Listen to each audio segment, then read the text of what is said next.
कह रहे हैं कि भाई हमको अपमानित किया जा रहा था। हमने उनको क्या अपमानित किया? भारतीय जनता पार्टी जिंदाबाद।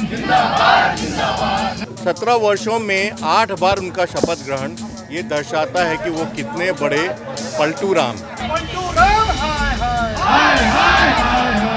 नीतीश कुमार को हम लोग धूल नहीं चटा दिए तो ये भारतीय जनता पार्टी के कार्यकर्ता नहीं। भतीजे की सरकार नहीं चलेगी। नरेंद्र मोदी जिंदाबाद। नमस्कार, आप देखना शुरू कर चुके हैं लाइव सिटीज़। मेरा नाम अभिषेक है। महागठबंधन की सरकार बनने के बाद अब बीजेपी के नेता हैं वो धरना प्रदर्शन पर जुटे हुए हैं। जगह जगह धरना दिया जा रहा है। आज बिहार के सभी जिला मुख्यालयों में बीजेपी के द्वारा धरना दिया जा रहा है। मुजफ्फरपुर के समाहरणालय में धरना दिया जा रहा है, जहां बीजेपी के नेता अब कह रहे हैं कि वो महागठबंधन की ईंट से ईंट बजा देंगे, नीतीश कुमार की ईंट से ईंट बजा देंगे, और कई आरोप भी लगा रहे हैं। देख सकते हैं बीजेपी नेताओं ने क्या कुछ कहा है।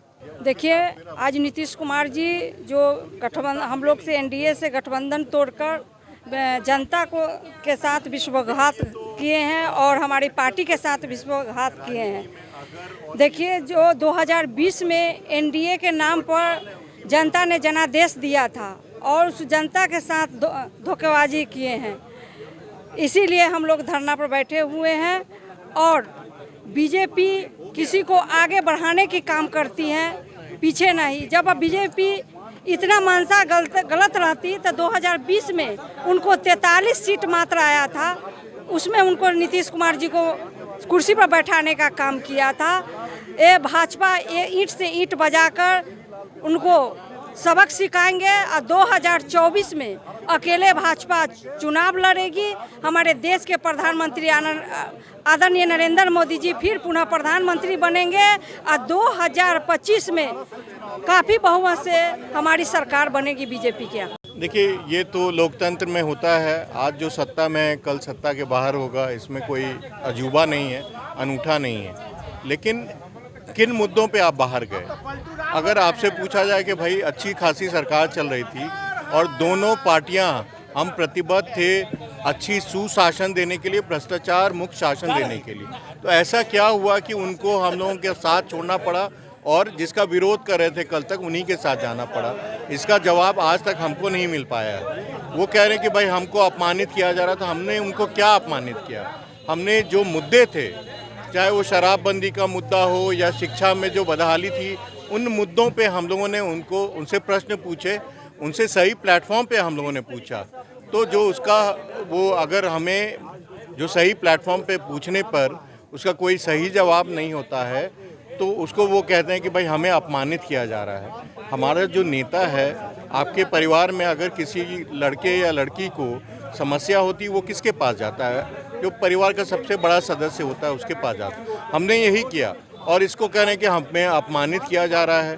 तो हम लोगों ने 2013 में उनके पास क्या वजह थी? हमने कौन सा उनको अपमान किया था? अभी वो तरह तरह के बहाने ढूंढ रहे हैं कि आरसीपी सिंह के ज़रिए पार्टी को तोड़ना चाह रहे थे।